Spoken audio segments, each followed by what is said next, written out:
الحمد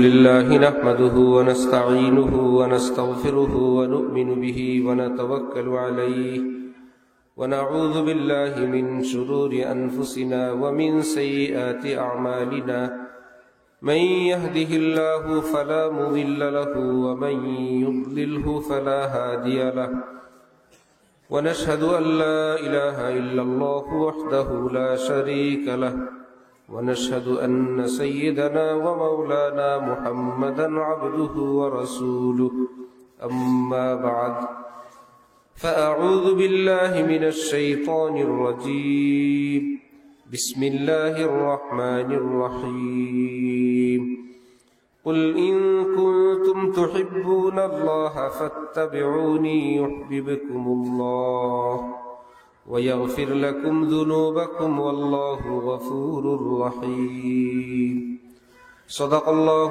مولانا العظيم وقال رسول الله صلى الله تعالى عليه وسلم من يضمن لي ما بين لحييه وما بين فخذيه أضمن له الجنة أو كما قال رسول الله صلى الله تعالى عليه وسلم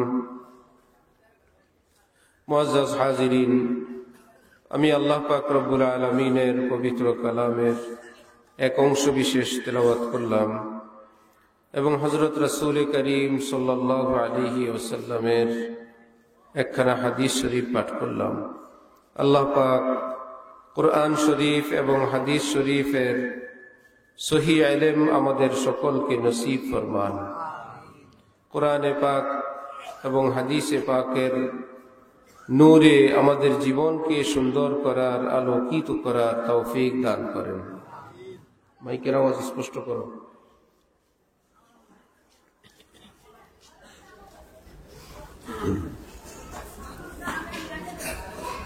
দ্বীনি মাহফিল সারা দেশে হয়। এই মাহফিলের উসিলায় এলাকার অনেক ভাইয়েরা, আমরা যতটুকু দেখতে পাই, অনেক কষ্ট করে শীতের মধ্যে বসে থাকেন। দ্বীনের এক মহব্বত অন্তরে নিয়েই তারা বসেন।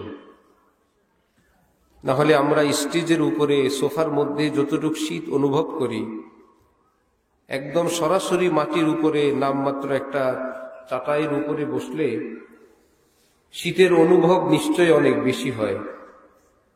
জিতনি তুমহারি কুরবানি উতনি খুদা কি মেহেরবানি। যে যেই পরিমাণ আল্লাহর জন্য কুরবানি করবেন, ইনশাআল্লাহ কিয়ামতের দিন আল্লাহ পাক এর চেয়ে লক্ষ কোটি গুণ বেশি মেহেরবানিও করবেন। আমার ভাই, এখন আখিরি যুগ। হযরত রাসূলুল্লাহ সাল্লাল্লাহু আলাইহি ওয়াসাল্লাম থেকে প্রায় ১৫০০ বছর পিছনে এখন আমরা অবস্থান করতেছি। স্বয়ং নবীজির যুগেই আকাশ একটু মেঘাচ্ছন্ন হলে, বিভিন্ন বস্তু আলামাত দেখলে নবীজি চিন্তিত হইতেন এই ভেবে, না জানি কিয়ামত শুরু হয়ে যায়, মনে হয় কিয়ামত খুব কাছাকাছি। তিনি যদি সেই যুগেই বলেন কিয়ামত কাছাকাছি, তারপরে যদি ১৫০০ বছর যায়, কিয়ামত কি এখন অনেক দূরে না আরো কাছে? আরো কাছে। কিয়ামত আসবে বেঈমানদের উপরে। হাদিসে পাকে আছে, একজন মানুষ পৃথিবীতে আল্লাহ বলনেওয়ালা অবশিষ্ট থাকলে কিয়ামত আসবে না। কয়জন? লা তাকুমুস সাআহ হাত্তা ইউকালা ফিল আরদি আল্লাহ। বিনা খুঁটিতে আসমান এভাবে দাঁড়ায় থাকবে। নবীজি বলেন, না, বিনা খুঁটিতে না, খুঁটি আছে। মুমিনের ঈমান হলো খুঁটি। একটা খুঁটিও যদি থাকে, আসমান থাকবে। কারো বুকে ঈমান নাই, কেউ আল্লাহকে মাননেওয়ালা জাননেওয়ালা একজনও নাই, তখন কিয়ামত আসবে। এতে বোঝা যায় মুমিনের উপরে কিয়ামত আসবে না, মুমিনরা আগেই শেষ হয়ে যাবে। কি অর্থ? ধীরে ধীরে মুসলমান কমবে, ইসলামের শক্তি কমবে, মুসলমানদের মধ্যে আমল আখলাক অবনতি হবে। আমরা আমাদের চোখে দেখা, আপনাদের অঞ্চলে ছিল কিনা, আমাদের মা বোনরা রিক্সায় গেলে রিক্সা কাপড় দিয়ে পেঁচায় রাখতেন, ছিল? এটা ছিল। মা বোনরা ফজরের আগে কিংবা মাগরিবের পরে বের হইতেন। বাপের বাড়ি যাবেন, মেয়ের বাড়ি যাবেন, বেড়াইতে যাবেন, তো মাগরিবের পরে বের হবেন। দিনের বেলায় তো পুরুষ। যদি একান্ত যাওয়াই লাগে, একদিকে বোরকা পরবেন ঢিলা ঢালা, আরেক দিকে আবার একটা ছাতা রাখবেন। যেই দিক থেকে পুরুষ আসবে ওই পুরুষ বরাবর ছাতাটা ধরবে, যে আমার বোরকার উপর দিয়েও তো আমার উচ্চতা, আমার শরীরের মাপ যোগ, এটা তো অনুমান করা যায়। পুরুষ মানুষের দৃষ্টিতে যাতে সেটাও না পড়ে। এখন কি এরকম দৃশ্য দেখা যায়? সেই মানুষরা কিন্তু আছে অনেকেই। যেই মানুষরা ওইরকম ছিলেন সেই মানুষরা এখন আছেন, কিন্তু ওই আমল নাই। ক্ষেতের আইলে আইলে আজানের আওয়াজ, ফজরের পরে বাড়ি বাড়ি থেকে ভাঙ্গাচুরা কণ্ঠে, মুরব্বীদের কণ্ঠে কোরআন তেলাওয়াত, প্রত্যেক ঘরে ঘরে। অশুদ্ধ আর শুদ্ধ নাই, ঘরে ঘর থেকে কোরআনে পাকের তেলাওয়াতের আওয়াজ। ফজরের পরে সব মুসলমান সজাগ, ফজর পড়ছে সবাই। এই দৃশ্য এখন আর নাই। এখন আমার মনে আছে, একজন লোক বাংলাদেশে রাজনৈতিক কোন কারণে যদি নিহত হইতো, পুরা দেশ স্তব্ধ হয়ে যেত, হরতাল পালন হইত, কঠিন প্রতিবাদ, পক্ষ বিপক্ষ নাই। যারা খুন করছে তারা লজ্জিত হইতো, ভয় পাইতো, আর যাদের লোক খুন হয়েছে তারা এর প্রতিবাদ করতো প্রচন্ড ভাষায়। একটা লোক নিহত হয়ে গেছে, এখন একজন লোক নিহত হইলে কিছু হয়? কি বলে, একজন দুইজন করে ব্যাপার হইল, এত মারা যায়। তার মানে আমরা কিয়ামতের দিক কতটা আগাইতেছি সেটা বোঝা দরকার। এজন্য বললাম এই কথাটা। এখন কেউ যদি এক বোম খুঁজে, কারো থেকে একটু সুন্নত কমতে পারবে না, কারো থেকে একটু মুস্তাহাব ছুটতে পারবে না, কারো থেকে গুনাহ হইতে পারবে না, এইরকম লোক যে হবে সে তো কিসমতওয়ালা। কিন্তু আমি আপনি ওইরকম লোক খোঁজার দিন এখন আর নাই। কি খোঁজার দিন? শরীয়তপুরে বসে যদি কেউ বলে আপনার বাড়ি কই, সে যদি বলল শরীয়তপুর, এর কোনো দাম নেই। ভাই আমার বাড়িও শরীয়তপুর, তুমিও শরীয়তপুরেতে কি হয়? কিন্তু ঢাকা গিয়ে যদি কেউ জিজ্ঞাসা করে বাড়ি কোথায়, শরীয়তপুর, চোখটা একটু বড় হয়, আচ্ছা ভাই আমিও শরীয়তপুর। এখানে বসে যদি কেউ বলে আপনার বাড়ি বাংলাদেশ, আপনার বাংলাদেশ, কোনো মূল্য আছে? ঢাকায় গিয়ে যদি বলে বাংলাদেশ, কোনো দাম আছে? আমেরিকায় গিয়ে যদি বলে ভাই আপনার কান্ট্রি কোথায়, বাংলাদেশ, আপনি বাংলাদেশ, কিচ্ছু জিজ্ঞাসা করবে না। হিন্দু, মুসলমান, বৌদ্ধ, খ্রিস্টান, হানাফি, শাফি, মালুকি, হুজুর, কিচ্ছু জিজ্ঞাসা করবে না। শুধু এইটুকুন, ওহো বাংলাদেশ, এত দূরে এসে একজন বাংলাদেশি পাইলাম। মুসলিম গাইরে মুসলিমেরও প্রশ্ন নাই। ঠিক আমরা এখন অত দূরে। আমরা কি এখন সাহাবীদের যুগে না অনেক দূরে? অনেক দূরে। এখন শুধু যদি বলে আচ্ছা মুসলমান, আমিও মুসলমান, আচ্ছা কালেমাওয়ালা, আমি তো ভাবতে পারি নাই, দেখলাম আজান হলে তিনি মসজিদে চলে আসছেন। হজ উমরায় গেলে দেখা যায় পৃথিবীর বিভিন্ন দেশ থেকে লোক আসে, যাদের চেহারা শুরু দেখলে মায়া লাগে, যে নবীজি সুন্নত রাখলো না। পোশাক দেখলেও কষ্ট লাগে যে এইরকম বদ্দিনী পোশাক।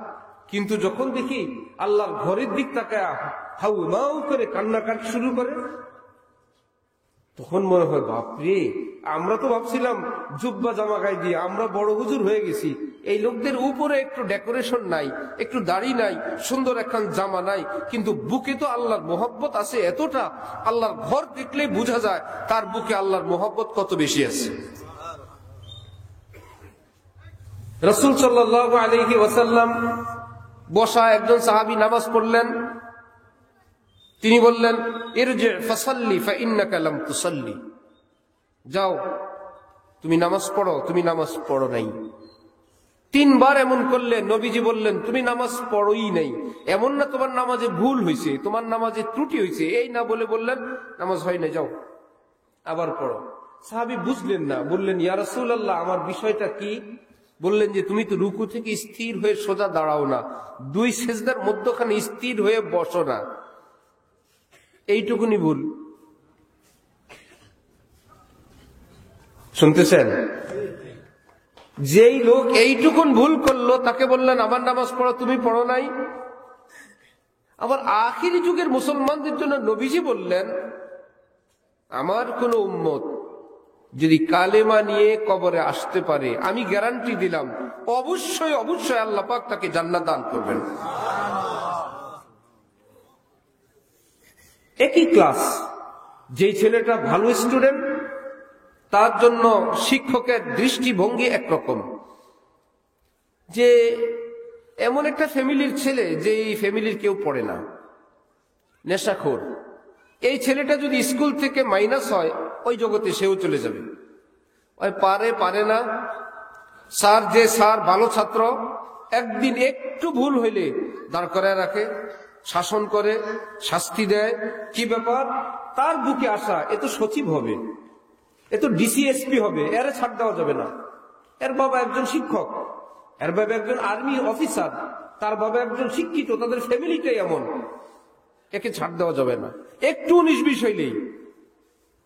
আবার আরেকটা ছেলে কোন রকম পারে না, একদিন দাঁড়াইছে, স্যার একটু বলে দেয়, আর একটু বলে দেয়, কোন রকম শেষ মাথায় গেছে, স্যার বলল সাবাস, ফাইন, কি বলো সবাই, ভালো হয়েছে না? হ্যাঁ, খুব ভালো শুনেছে। ইনি কি যদি কেউ না বুঝেন তাহলে বলবেন তিনি দুই রকম চোখে দেখলেন, দুই রকম বিচার করলেন। আর যদি কেউ গভীর ভাবে দেখে বলবেন দোনোটাই তার সঠিক। ওর জন্য কড়া শাসন ঠিক আছে, এর জন্য ছাড় দিয়ে তাকে স্কুলে রাখতে পারলেই ঠিক আছে, বের হইলেই হয় মাদক ব্যবসায়ী হবে, বের হইলেই সে ছিনতাইকারী হবে, তাকে লাইনে রাখতে পারলেই ভালো। ঠিক নবীজির যুগে এইরকম বহু হাদিস আছে একদম ফার্স্ট ক্লাসের স্টুডেন্টের জন্য, এগুলো কোরআন হাদিসে আছে, একটু 19-20 হইলেই কড়া শাসন। আবার নবীজির হাদিসের মধ্যে আছে, নবীজি বলতেছেন মান ক্বালা লা ইলাহা ইল্লাল্লাহ দাখালাল জান্নাহ। হযরত আবু যর গিফারি বললেন আচ্ছা লা ইলাহা ইল্লাল্লাহ তো বললো, কালেমা তো আছে, ওয়া ইন জানা ওয়া ইন সারাকা, জিনাও করলো, চুরিও করলো, ডাকাতিও করলো, আরেকজনের হকও খাইলো, মদও খাইলো, ইমানও আছে। নবীজি বললেন এত কিছু করলাম পরে যদি বেঈমান না হয়, বুকে যদি ইমান থাকে, আল্লাহ পাক তাকে অবশ্যই জান্নাত দান করবেন। এগুলো কি সাহাবীদের যুগের কথা? যে সাহাবীদের জন্য ওয়াজ, নবীজি বলতেছেন যাই করো তোমরা বেহেশতে যাইবা, এই শুধু একটু জেহাদে যান নাই, নবীজি কথা বলছেন না। একটু 19-20 হয়েছে, নবী নারাজ। হযরত ওমর শুধু তাওরাত খুলে পড়তেছেন,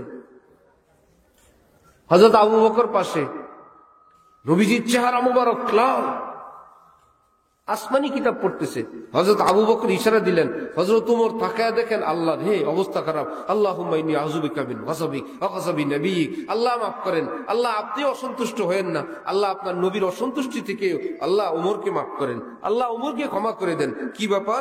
এইবার নবীজি বলতেছেন ওমর আমি এখানে মওজুদ, আমার উপরে কোরআন নাজিল হয়, তুমি আমার সামনে আবার অন্য আসমানি কিতাব পড়তেছ? একটু 19-20 হইলে, কারণ কি তারা কি থার্ড ক্লাসের ছাত্র না ফার্স্ট ক্লাসের ছাত্র? 19-20 হইতে পারবে না। আমরা কি ফার্স্ট ক্লাস না থার্ড ক্লাস? থার্ড ক্লাসও না। কোন ছাত্র ক্লাস 2 এর বার্ষিক পরীক্ষা দিছে, বাবা বলল কি অবস্থা বাবা, পাশ করবা? ছেলে বলতেছে পাশ করবে। পাশ তো দূরের কথা, ফেল নিয়েই টানাটানি। ফেল নিয়ে টানাটানি কি বাবা? ফেল নিয়ে তো টানাটানি করতে হয় না, পাশ করলে তুমি 3-তে উঠবা, না হলে 2-এ থাকবা, এই তো। ছেলে বলতেছে যারা পাশ করছে তারা 3 উঠবে, যারা নাম্বার কম পাইছে তারা 2-এ থাকবে। আমি এত কম নাম্বার পাইছি, মাস্টার সাহেবরা বলছে আমারে 1-এ নামায় দিবে। সে কি ফেল করতে পারছে? ফেলও করতে পারে নাই। সেই ছোট্ট বাবু বলতেছে পাশ তো দূরের কথা, ফেল নিয়েই টানাটানি। আমরা কি সেই রকম না? ফার্স্ট ক্লাস আর থার্ড ক্লাস, ইমান নিয়েই টানাটানি। কোন রকম মুমিন নিয়েই টানাটানি। হাকিমুল উম্মতের মতো মানুষ।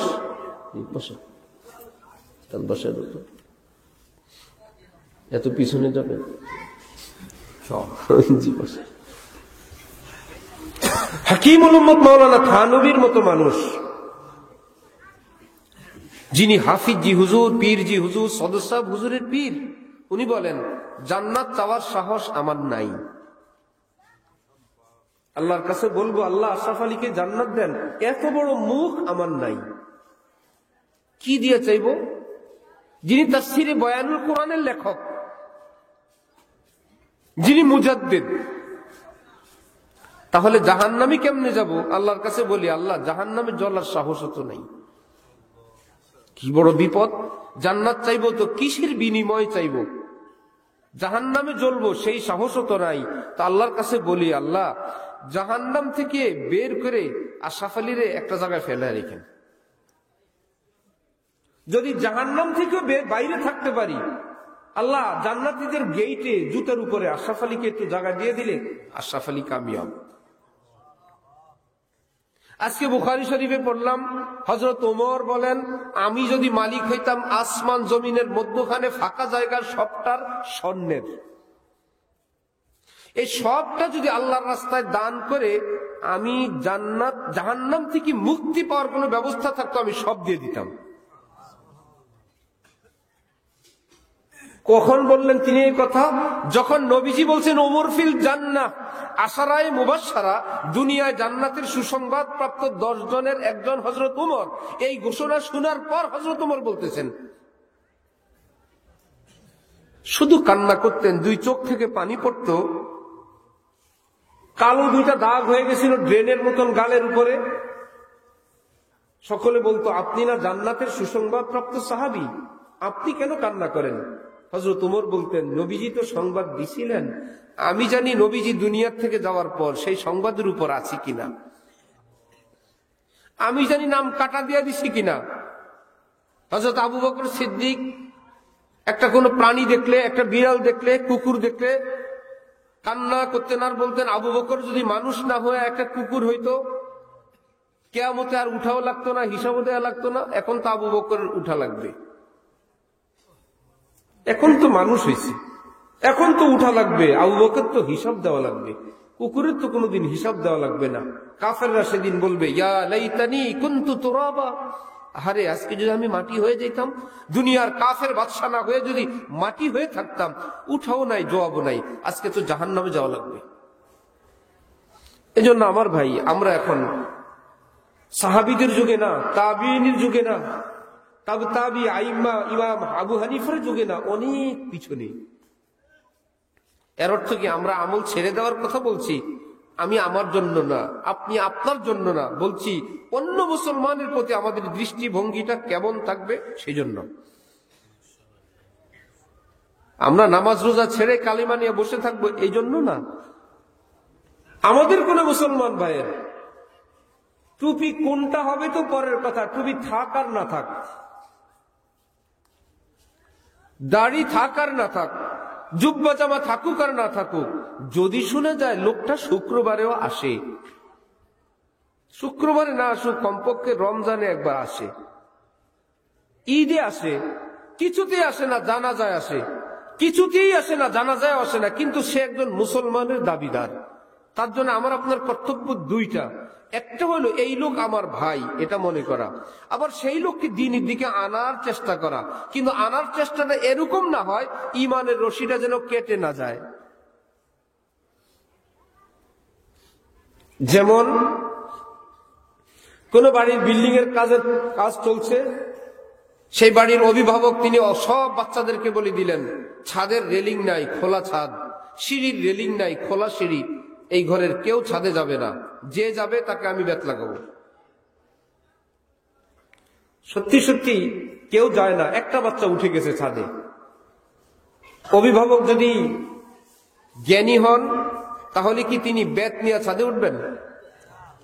যেমন কথা তেমন কাজ। যদি বোকা হয় ঠিকই বেত নিয়ে উঠবে।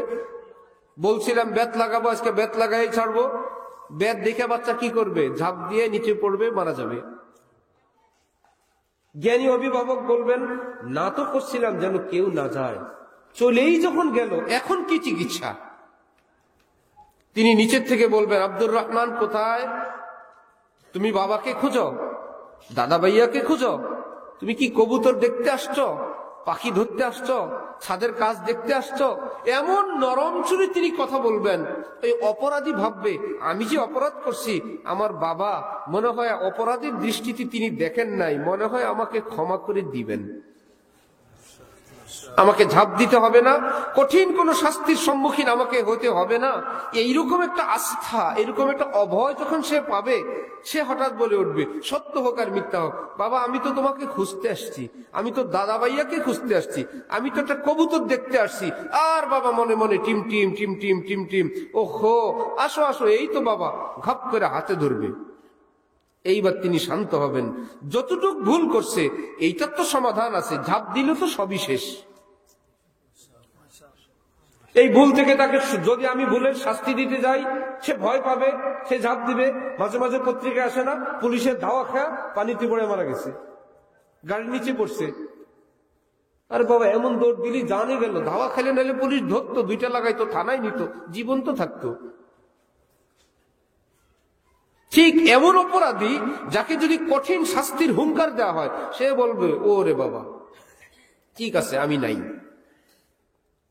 হযরত ইলিয়াস সাহেব রহমতুল্লাহি আলাইহি মেওয়াতে গেলেন, তাবলীগের প্রতিষ্ঠাতা, মুসলমানরা সেখানে উনি দাওয়াতের কাজ শুরু করলেন। নামাজ নাই, কিছুই নাই ইসলামের। এরা বলে আমরা মুসলমান। কেমনে মুসলমান? বলল আমরা তাজিয়া মিছিল দেই, মুহররমে শিয়ারা যে মিছিল দেয়, হাই হোসেন হাই হোসেন, সেই মিছিল আমরা দেই। এটা ও মুসলিমরা দেয় না, শুধু মুসলমানরা দেয়, আমরা মুসলমান।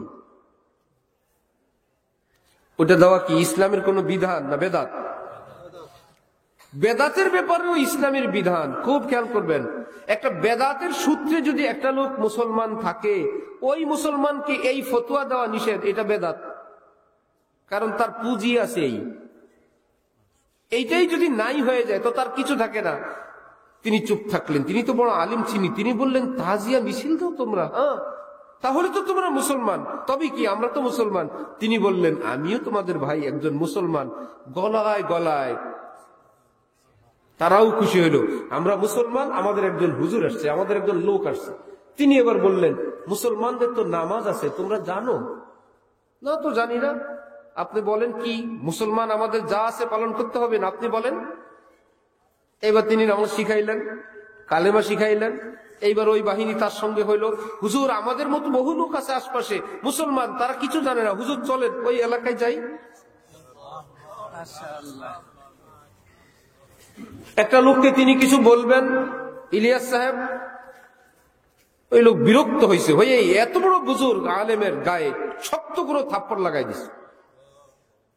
তিনি দাঁড়ায় আছেন, থাপ্পড়ের চোট একদম বসে গেছেন, ব্যথায় কাতর। ওই লোকটা আবার দাঁড়ায় আছে। এবার উঠলেন তিনি, উঠে ইলিয়াস সাহেব বললেন আপনার তো কারলিয়া আব মেরি শুন, বাবা তোমার যা মন চাইছে তুমি তো করছো, আমি তো কিছু বলি নাই, এবার আমার একটা কথা শোনো। তোমার যা মন চাইছে তো করছো, একটু আমার কথা শোনো। সেই লোক অবাক, লজ্জিত হয়েছে, বলছে পহলে মাফ কর ফির শুনুঙ্গা। আমি যে থাপ্পড় দিছি তোমাকে, আগে আমারে মাফ করো, তারপরে তোমার কথা শুনবো। উনি বললেন ঠিক হ্যাঁ মাফ করে দেয়া, চলো ভাই ক্ষমা করে দিলাম, এবার শোনো। সেইগুলো বলতেছে হ্যাঁ এবার বলো, এবার বলো বললে বলতেছে ঠিক আছে তোমার গাঠটিটা আমার কাছে দাও, আমি তোমার কথা শুনি। এক দুই কথা বললেন, ওয়া ইন্না মিনাল হিজারাতি লামা ইয়াতাফাজ্জারু মিনহুল আনহার। কোরআনে পাক আল্লাহ পাক বলেন নসিহত করো, আমার বান্দাদের দিল পাথরের মতো শক্ত না, আর মিয়া পাথরের থেকেও আমি আল্লাহর ভয়ে পানি বের হয়। ওয়াযাক্কির ফাইন্না যিকরা তানফাউল মুমিনিন। হে নবী আপনি নসিহতের কথা শুনান, শুনান, দিল গলবে। আমি গোপনে তাদের মধ্যে আমি আল্লাহর মহব্বত রেখে দিয়েছি, আপনি শুনান। গ্লেজ আসবে, এক ঘষায় গ্লেজ আসে না। যেই বস্তুতে ঝং ধরে লোহায়, এক ঘষাতেই গ্লেজ আসে। ঘষতে ঘষতে ঘষতে ঘষতে চিকচিকা হয়ে যায়। ওয়াযাক্কির, আপনি নসিহত করতে থাকুন। এইবার সেই লোক বলে ব্যাগ আমার কাছে। এইবার বলে হুজুর চলেন, আরো বহু লোককে আমরা দিনের দাওয়াত দেই, গাড়ি আমার হাতে, আপনি চলেন। এখন এমন এক যুগ, এখন ঝাঁকি দেওয়ার যুগ না, এখন শক্ত ভাষায় মুসলমানকে দূরে সরানোর লোক না, এখন মাযহাব, ফেরকা, তরিকা নিয়ে আলাদা হওয়ার যুগ না। সর্বপ্রথম কথা, আমরা মুসলমান, আমরা সবাই ভাই ভাই। সব মুসলমান কি ভাই? আওয়াজ করে বলি, কি হয় ভাই? সব মুসলমান। ফিলিস্তিনের মুসলমানের উপরে যে আক্রমণ হয়, আমরা কি কোনোদিন জানতে চেষ্টা করছি বা প্রয়োজন মনে করছি তারা কোন মাযহাবের? মন চাইছিল যে আচ্ছা তাদের জন্য কিছু করব কি করব না, আগে শুনি তো ওনারা আমাদের পীর সাহেবের মুরিদ কিনা? মনে আসছিল? আসেনি। কোন ফেরকা, কোন মাযহাব, কোন তরিকা কি, অত কিছু দরকার নাই। এইটুকুন জানতে পারছি তাদের বুকে ঈমান আছে। কাফের মুশরিকরা এই অপরাধেই তাদেরকে শাস্তি দিচ্ছে, এরা ঈমানওয়ালা। মারার জন্য তারা সব মুসলমানকে এক মনে করে যে মুসলমান তো ফেরকা মাযহাব যাই হোক মারো, মারার জন্য এক মনে করে। আমরা বাঁচার জন্য এক মনে করতে পারলাম না।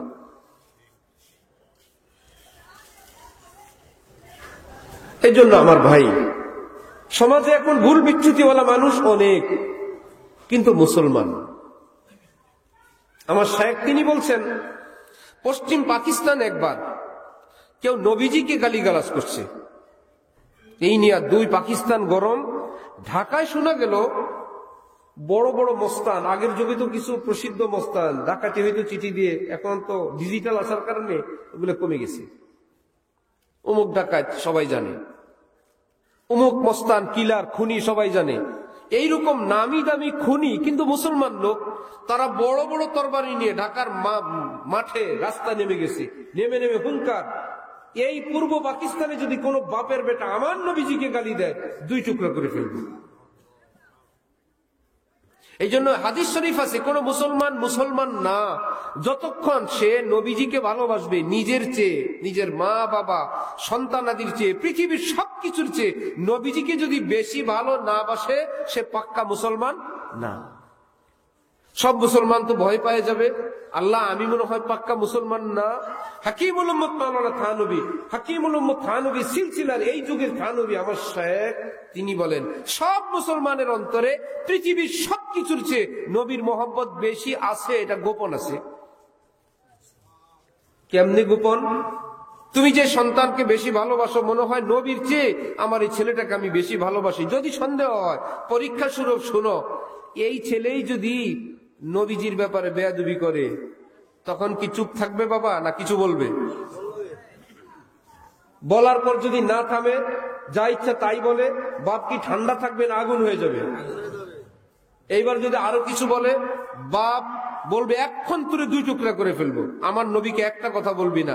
ওই যে নবীজির মোহাব্বত গোপন ছিল, সেটা এখন ফুটতে শুরু করছে এতটা, এখন ওই লোক টের পায় এইরকম সন্তানের চেয়ে আমি আমার নবীকে বেশি ভালোবাসি। এই মোহাম্মত সব মুসলমানের চিনে আছে।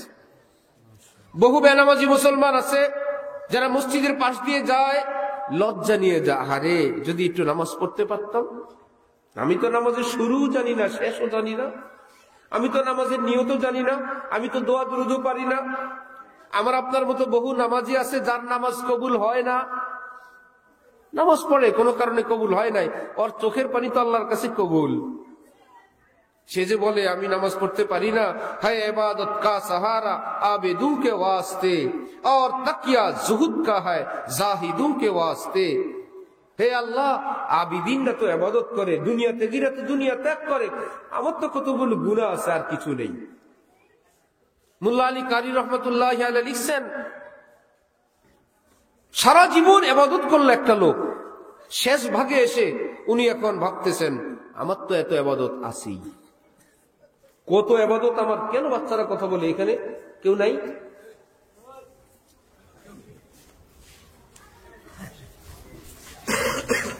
যে লোক ভাবলো যে আমার তো অনেক ইবাদত আছে, তাহলে তার দৃষ্টি গেল কিসের উপরে? ইবাদতের উপর গেল না, নিজের ইবাদতের উপর। আরেকটা লোক সারা জীবন গুনাহ করছে, হঠাৎ শেষ বয়সে এসে, যে কোনো বয়সে এসে তার মনে পড়লো আমার তো আল্লাহ ছাড়া কেউ নেই, আল্লাহ যদি পার করেন এই আমার পুঁজি, আমার তো আর কেউ নাই। মুল্লা আলী কারি, পৃথিবী বিখ্যাত মুহাদ্দিস, হাদিস বিশারদ, তিনি বলেন আল্লাহর দৃষ্টিতে ওই ইবাদত ওয়ালার চেয়ে গুনাহগারটা বেশি প্রিয়। কারণ এবাদতওয়ালার নজর নিজের এবাদতের দিকে, গুনাহগারটার নজর আল্লাহর দিকে। আল্লাহ, আপনি ছাড়া আমার কেউ নাই। এই পক্ষে হাদিসও আছে, দুইজন বন্ধু আগেকার যুগের, একজন নেককার, একজন গুনাহগার। নেককার বন্ধু কেবল গুনাহগারকে বলে, গুনাহ ছাড়ো ভাই, এটা ছাড়ো, এটা করো না, ওটা করো না। আবার দুস্তিও আছে। একদিন জঘন্য কোনো অপরাধ করতে দেখলে রাগের চোটে আমার আপনার মতন কড়া হুজুর বললো, এই বেটা, এত বড় গুনাহ তুমি করলি, আল্লাহর কসম আল্লাহ তোরে মাফ করবে না। সমাজে বহু লোক বলে, ওরে আল্লাহ মাফ করবে না, মনে হয় যেন এই যুগের পয়গাম্বর উনি, আল্লাহ ওরে মাফ করবে না। ওই রকম বললো, আল্লাহ তোকে মাফ করবে না, আল্লাহর কসম। সময় মতন মৃত্যু হইল। নবীজি বলতেছেন, আল্লাহ দরবেশ সাহেবকে, ইবাদতওয়ালাকে বললেন, এদিকে আসো, তুমি যে আমার বান্দাকে বললা আমি আল্লাহ তাকে মাফ করব না, এমন কথা কি আমি বলছিলাম? আমি অমুককে মাফ করব না, এমন কথা কি আমি বলছিলাম? আমার নাম বলে তুমি এমন কথা বললে, যেই কথার কারণে তোমার সারা জীবনের আমল সব বরবাদ, তুমি জাহান্নামে যাও। ইবাদতওয়ালা কোথায় যাচ্ছে? গুনাহগারকে ডাকছে, এদিকে আসো তুমি, তোমার এত সাহস কেন? এত বলার পর থামলা না তুমি?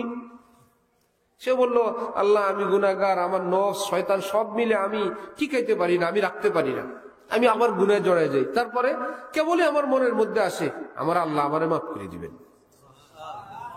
গুনাহ করি, পরে আবার মনে পড়ে, যাক এই একটা মানুষকে একটা কিছু করি, একটু উপকার করি, একটু দয়া করি, আবার মনে হয় আল্লাহ মাফ করে দিবেন। যারা বিভিন্ন জায়গায় বেজায়গায় যায়, এই উসিলায় যায়, অনেক উল্টা পাল্টা জায়গায় যায়, জানে হুজুরা বলে এই জায়গা সহি না, এটা অশুদ্ধ জায়গা, তারপরে ঘুরে ফিরে কোন উসিলায় আল্লাহ মাফ করে ঠিক তো নাই, এই নিয়তেও ঘুরে। হুজুরা বলে ওই ঠিকানাটা ভালো না, ওটা গলত, এটা বেদাত, এটা শিরিক, কিন্তু সে মনে করে এত লোক এখানে আসে, কি না কি, যদি ঠিক হইলো একটু কিছু দেই। রাস্তা দেওয়া যাওয়ার সময়, ভাই কার না কার এটা কবর, কবরের জায়গায় কবর, এই লোক নিজের হাতে চুমা দেয়, চুমা নিজেরটা নিজেই দিল। কি ব্যাপার ভাই, কোন ওলি আল্লাহর কবর, তাকে সম্মান জানাইলাম। সেই লোক জানে তার মনের ব্যথা, সে কোন টেনশনে ঘুরে, যে আমার তো গুনাহ ছাড়া কিচ্ছু নাই, একটু খেদমত করি, একটু ওলিয়া উলিয়া হুজুরদেরকে একটু সম্মান করি, একটু আল্লাহর ঘর মসজিদ আমি এইটুকুনি করি। ওই পাপিষ্ঠ লোকটা বলতেছে, আল্লাহ আমার তো কিছু নাই, আমার কেবলই মনের মধ্যে আসে, আল্লাহ আমারে মাফ করেই দিবেন। রব্বুল আলামিন বলেন, এত পাপের পরেও আমার উপর তোমার এইটুকুন আস্থা ছিল, আমি তোমাকে মাফ করে দিব, এটা তো আমার কাছে বড় ভালো লাগলো, যাও তোমার সারা জীবন মাফ, তুমি জান্নাতে চলে যাও। মা ইউসনাহু আহলে জমি, আপনি খতা সে তাকদীর বদল জাতি হে মুস্তার কি দুআ সে। আমার ভাইয়েরা, আমরা সবাই কালিমাটা পড়ি তো একবার, লা ইলাহা ইল্লাল্লাহ মুহাম্মাদুর রাসূলুল্লাহ। সকলে এই কালিমা আছে না সঙ্গে? ইনশাআল্লাহ আছে না সবার? আছে।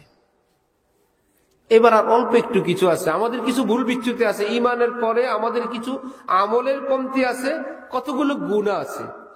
গুনাহের অধিকাংশই এমন যেগুলো তওবা করলে এক তওবার উসিলা আল্লাহ পাক সব মাফ করে দেন। যদি সেই গুনাহটা আবার হয়, আল্লাহ পাক বলেন আমি আবার মাফ করব, আবার হইলে আবার করব, আবার হইলে আবার করব। কতবার করবেন? আল্লাহ পাক বলেন আমার ইজ্জতের কসম, বান্দা যতবার মাফ চাইবে আমি ততবার মাফ করে দিয়ে দিব। আছে কিছু আমলের কমতি, যারা এখানে আছেন, আমি উজুর ফরজটা আপনাদের সামনে বলি। উজুর 4টা ফরজ। কয়টা ফরজ? চেহারাটা ধুইবেন। চেহারা কাকে বলে? চুল উঠার জায়গা, মাথার চুল উঠে যেখান থেকে, সেখান থেকে নিয়ে থুতনি জামির নিচ পর্যন্ত, এক কান থেকে আরেক কান পর্যন্ত মধ্যখানের জায়গাটার নাম কি? এই চেহারা ধোয়া মানে এই জায়গাটা ধোয়া, এখানে শুকনা থাকবে না, একটু ভালো করে ধোবো। কনুই সহ হাত ধোবো, কনুইও ধোয়ার অংশের মধ্যে।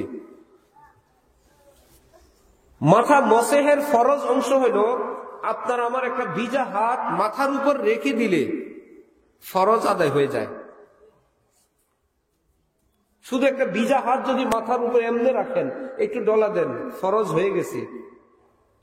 পুরা মাথা একবার মসে করা সুন্নাত, 2 হাত দিয়ে পুরাটা। যদি না হয় আপনি দেন না, ফরজটা পালন করেন, আমি তো আপনাকে ফরজ শিখাইতেছি। চেহারা ধুইলেন। উজুর কোনো নিয়ত করা জরুরি না, যে উজুর নিয়ত তো পারি না, উজুর নিয়ত কি আপনি উজু করতে পারছেন, এটাই উজুর নিয়ত। আমি উজু করব, হয়ে গেছে উজুর নিয়ত। এই চেহারাটা ধুইলেন, কনুই সহ হাত ধুইলেন, নতুন করে হাতটা ভিজায় মাথার উপর রাখলেন, পাটা টাকলু সহ ধুইলেন।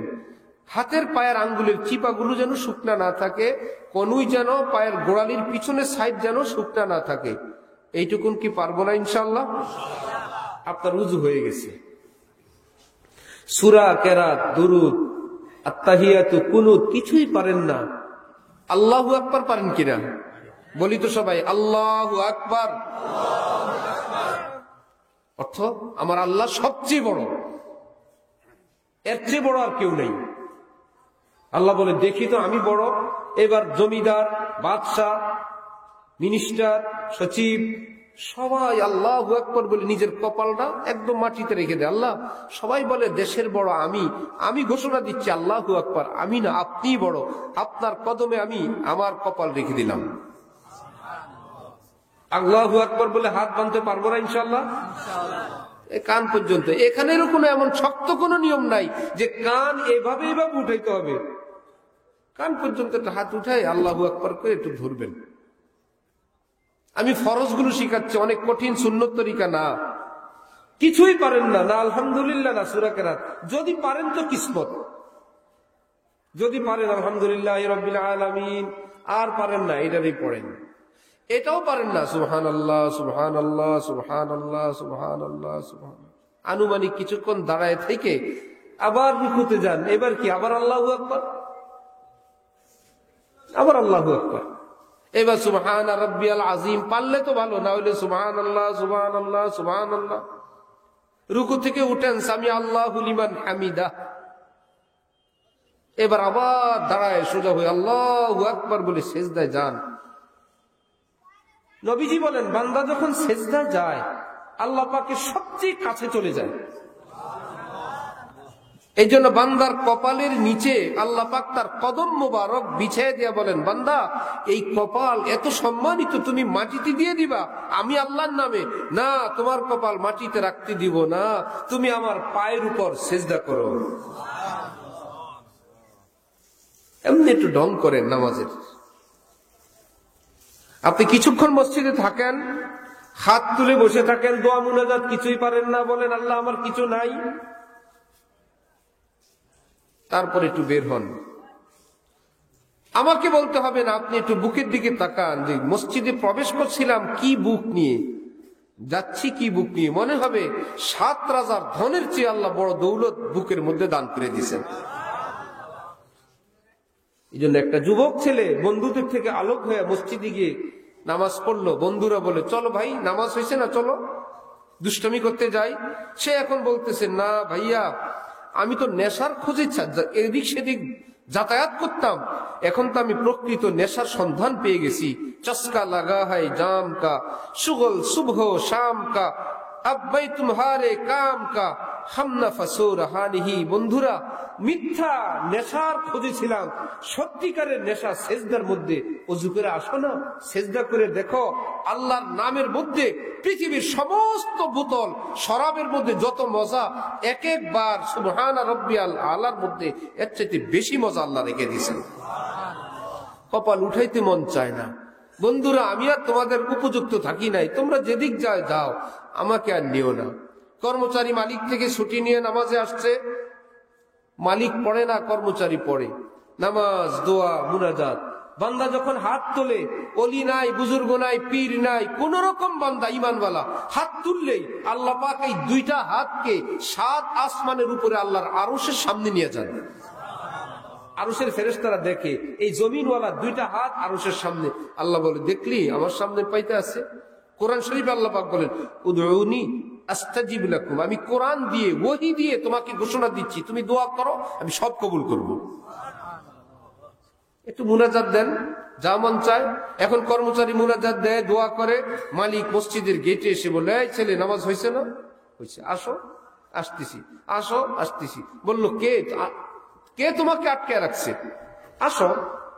বাচ্চাটা ছোট্ট ছেলে কর্মচারী বলল মালিককে, যে আপনাকে তার ঘরে আসতে দেয় না, সেই একই মালিক তার ঘর থেকে আমাকে বের হইতে দেয় না। আমার তো আল্লাহকে ছেড়ে যেতে মন চায় না। আমার ভাইয়েরা, এই পীর বুজুর্গদের কিচ্ছা বলি নাই, আমাদের নিজেদের কিচ্ছা, যারা এখানে আছেন শুনছেন, আমাদের সকলের কিচ্ছা। আমরা কি একটু চেষ্টা করব নামাজটা পড়তে? এইবার হুজুরের সঙ্গে দেখা হয়ে যাবে মসজিদে, হুজুর আমি তো নামাজ পড়বো, আমাকে একটু ফাতিহা শিখান। আবার হুজুর মাগরিবে এশায় ফজরে আওয়াজ দিয়ে পড়বে। এতদিন এমনিই শুনতাম, আজকের থেকে খেয়াল করে শুনবো। আলহামদুলিল্লাহি রাব্বিল আলামিন একটু শুনতে পারি, আর রহমানির রহিম, আর রহমানির রহিম শিখে গেছি হুজুরের কাছে। হুজুর আমাকে একটা আয়াত পড়ান। এবার হুজুরকে জোহরে শোনান, আসরে শোনান, মাগরিবে শোনান, এক আয়াত। আর আল্লাহকে বলেন, আল্লাহ আমি আপনার এলমি দ্বীনের একজন ছাত্র হয়ে গেলাম। নবীজি বলেন, যদি ছাত্র হয়ে যাও, ছাত্র অবস্থায় তোমার মৃত্যু হইলে আল্লাহ পাক শহীদের মর্তবা দান করে দিবেন। কোনো বয়স নাই, জোয়ান বুড়া নেই।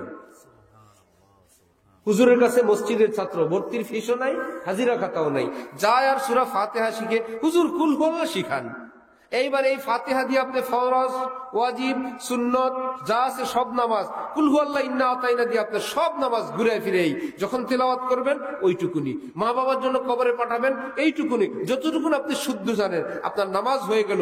আল্লাহর কসম করে বললাম, ইন্নাস সালাতা তানহা আনিল ফাহশাই ওয়াল মুনকার। কোরআনে পাকে আল্লাহ পাক বলেন, নামাজ পড়ো অনেক অসভ্য কাজ থেকে, অশ্লীল কাজ থেকে, নষ্ট কাজ থেকে। এই নামাজের উসিলায় আমি আল্লাহ তোমাকে হেফাজত করব। চেষ্টা করবো ভাইয়েরা, আল্লাহ তৌফিক দান করেন। এবার একটা একটা করে শুরু, একটা একটা করে শুরু। আমার এগুলো করণীয়, আমার জবান খারাপ। হযরত আবু বকর সিদ্দিক নিজের জিহ্বাটা ধরে জোরে চিপ দিতেন আর বলতেন, এটাই আমার শেষ করলো। ওনারে কি শেষ করছে? উনি তো পৃথিবীর সব নবীদের উম্মতের মধ্যে শ্রেষ্ঠ উম্মত। উনি বলেন, এই জিহ্বাই আমাকে শেষ করলো। নিজেরটাকে কন্ট্রোল করি। অন্যকে বললেও লেখা হবে, ঘরের ভিতর বললেও লেখা হবে, স্ত্রীকে বললেও লেখা হবে, নিজের বাচ্চা কর্মচারীকে বললেও লেখা হবে, নিজের দলের লোককে বললেও লেখা হবে, বিরোধী দলকে বললেও লেখা হবে। পক্ষ বিপক্ষ নাই, এখানে উচ্চারিত হইলেই আমল নামায় উঠবে আমার। যাকে বলবো তার আমল নামায় না আমার আমল নামায়, এটাকে কন্ট্রোল করেন। সবচেয়ে বেশি ঝামেলা হয় যারা বেশি পার্টি নিয়ে ঝামেলা থাকে এরা। আর আরেক গ্রুপ হইল নিজের স্ত্রী সন্তানের সঙ্গে, ঘরের মধ্যে, ঘরের মানুষের, স্বামী স্ত্রীর পরস্পর একে অপরকে সম্মান করতে শিখি, ইজ্জত করি। কেউ কারো কর্মচারী না, কেউ কারো দাস দাসী না, সকলের মর্যাদা আছে, সম্মান আছে। একে অপরকে সম্মান দিয়ে চলি। তার কষ্টটা অনুভব আমি করি, সে ঘর সামলায়। সে ঘরে না থাকলে আমাদের নেতাগিরি সব শেষ, সে সব সামলায়। এই বাচ্চাগুলোকে শীতের দিন রান্না বান্না, খাওয়া দাওয়া সব সে করে। একটু গিয়া বলেন না জীবনে মাঝে মাঝে, তুমি সব কষ্ট করো, তোমার জন্য দোয়া করি। অফিসের কাজের ব্যস্ততা না থাকলে আমি তোমাকে হেল্প করতাম। স্ত্রী মনে করবে তিনি যে আমার কষ্টটা বুঝেন, এতে আমি খুশি। স্ত্রী আপনিও বলেন আপনার স্বামীকে যে আপনি আমাদের জন্য কত ঘাম ঝরান, ক্ষেত খামারে যান, ব্যবসা বাণিজ্য করেন, চাকরি করেন, আমরা আপনার জন্য দোয়া করি, আপনি রুজি করেন বলেই তো আমরা খাই লই। স্ত্রী তিনিও যদি বলেন স্বামীকে, স্বামী ভাববে যে না, আমার কষ্টটাও তাদের অনুভূতিতে আছে। একে অপরকে একটু উজু করলো তো একজনের তৌলিয়া আগায় দেয়, যে যাকে দিব সেই ভাগ পাবেন। স্বামী উজু করতে গেল শীতের দিনে, স্ত্রী তৌলিয়া নিয়ে দাঁড়ানো, গামছা নিয়ে, খুশি হয়ে গেলেন। স্ত্রী উজু করতে গেলে স্বামী যদি তৌলিয়া নিয়ে দাঁড়ান, সব হবে না তো? এইরকম স্বামী। স্ত্রী নামাজ পড়বে, স্বামী যায় নামাজ বিছায় রাখছে, সময় কম, জলদি জলদি পড়ো, এই তো যায় নামাজ। ঠিক এমনি ভাবে নিজের সন্তানের জন্য, নিজের মা বাবার জন্য। এবার মানুষ হওয়ার চেষ্টা করি, ধীরে ধীরে কালেমাটুকুন আছে, নামাজ শুরু করি, চরিত্র সংশোধন করি, নিজের ভাষা সংযত করি, চেষ্টা করবো ইনশাল্লাহ। এইবার ধন দৌলত, আসমানি দৌলত, নবীজি বলছেন এগুলো আলেমদের কাছে আছে। তুমি তোমার বড় ভাইয়ের কাছে যদি বাবার সব সম্পদ থাকে, নেয়ার চেষ্টা করবে না? যে আব্বার মৃত্যুর পর তো সব ভাইয়ার নামে, সব ভাই বোনরা বলবে আমাদের সম্পদ দেন। নবীজি বলতেছেন, শুনো, তোমাদের ভাইয়া হইল ওলামায়ে কেরাম, আমি হইলাম তোমাদের রুহানি আব্বা। আমার যে এলেমের ভাগ তোমার, এটা তোমার বড় ভাইয়া ওলামায়ে কেরামের কাছে আছে, তোমরা সেখান থেকে ভাগ নিয়ে যাও। সেই ভাগের চর্চা হয় মাদ্রাসায়। সেই মাদ্রাসা হলো নবীজির বাগান। এলেমের বাগান, এর সঙ্গে যুক্ত থাকবেন। এই ছোট্ট ছোট্ট তালেবে এলেম, কে যে শাইখুল হাদিস হবে জানা নাই, কে মুফতি আজম হবে বুঝা নাই, কে বাইতুল মুকাররমের খতিব হবে বুঝা নাই, কে বিশাল বড় ওয়াইজ হবে, আল্লাহ ওয়ালা হবে, আমির হবে, কিছুই বুঝা নাই। এদেরকে খেদমত করেন, মোহাব্বত করেন, কিছুই না পারেন বাড়িতে দোয়া করেন, আল্লাহ পৃথিবীর যত মাদ্রাসার ছাত্র আছে আপনি আলেম বানিয়ে দেন। আল্লাহ আমরা তো উঠতে পারি না, এরা ফজরই উঠে, এই ছোট্ট ছোট্ট বাবুরা, আল্লাহ এদেরকে আপনি সুখে রাখেন, এদের থাকা খাওয়ার ব্যবস্থা করেন, আল্লাহ এদের সব দিক থেকে আপনি ইজ্জত রাখেন। আল্লাহ যারা পড়ায়, আল্লাহ একটা ভ্যানওয়ালার চেয়ে মাদ্রাসার শিক্ষকের বেতন কম, একটা রিক্সাওয়ালার চেয়েও কম। আল্লাহ এরা কেমনে খায়, কেমনে চলে, আল্লাহ আপনি এদের জিম্মাদার হয়ে যান। আপনার কিছু নাই, কিন্তু আপনি আলেম তালেব এলেমের জন্য দোয়া করেন। ইমাম গাজালি বলেন, আল্লাহ তোর দুনিয়ার পুরস্কার দিবেন এই, তোমার বংশে আল্লাহ বড় বড় আলেম বানায় দিবেন, তোমার ঘরের বাচ্চাদেরকে দিনদার নেককার বানিয়ে দিবেন। তাহলে জীবনটা কি অসুন্দর হবে না সুন্দর হবে? আমার ভাই, মুখতাসার কিছু কথা বললাম, শুরুতে একটু তিক্ত অসুন্দর কথাও বলে ফেলছি, মনে কষ্ট নেবেন না, না বললে তো না বলাই থেকে গেল। আল্লাহ আমাদের সকলকে আমাদের দিন ইমানের কদর করার, আমাদের মুসলিম সমাজের সব মুসলমান ভাইকে সম্মান করার, ইজ্জত করার, দোয়া করার, খেদমত করার তৌফিক দান করেন। ছোট্ট আরেকটা কথা বলি, মেহমানদারি। বাড়িতে ডাকো, রান্না বান্না করো, মেহমানদারি করো, অনেক বড় ব্যাপার। চা দোকানে মেহমানদারি করা যায়। শীতকালে একজন বুড়া বাবা চা খেলেন, আপনি বিল দিয়ে দেন, ছোট্ট মেহমানদারি। বাবা বনরুটি আর চা খেলেন, মেহমানদারি করেন। একটা হোটেলে প্রবেশ করলেন, মাঝে মাঝে গরিব মানুষ রিক্সা থামায় খায়, আপনার তৌফিক থাকলে ওই লোকটাকে খাওয়ায় দেন, আর চুপি চুপি আল্লাহকে বলেন। ওকেও বলার দরকার নেই, আল্লাহ আমার বাবা থাকলেও তো খাইতেন, আমার দাদা থাকলেও তো খাইতেন, আমি তো দাদার কোনো খেদমত করতে পারি না, আল্লাহ এই ভাইয়ের এইটুকুন খেদমত আমি করলাম, আমার দাদার কবরের সব পৌঁছে দিয়েন, হয়ে যাবে খেদমত। একজন বসা মুরব্বী যার হাতে ক্যাশ নাই, একটু মেহমানদারি করেন, 10 টাকার বিশাল মেহমানদারি। ঠিক এমনি ভাবে ফকিরকে কেবল 2 টাকা 5 টাকা দেওয়াই জরুরি না, তৌফিক থাকলে একদিন 100 টাকা দেন, দেখবেন কত বড় দোয়া পান। ওহো, আজকে আমার চাউলের টাকা নাই, কে আমাকে 100 টাকা দিল, এমন এক দোয়া করবে যেটা কোনো হুজুর আর আমাদেরকে 100 টাকা দিলে আমরা পারবো না, যে এত বড় দোয়া পাবেন। আল্লাহ আমাদের সকলকে তৌফিক দেন, আল্লাহ আমাদের সকলকে আমল করার এবং আল্লাহ পাকের প্রিয় হওয়ার তৌফিক দান করেন। ওয়া আখিরু দাওয়ানা আলহামদুলিল্লাহি রাব্বিল আলামিন।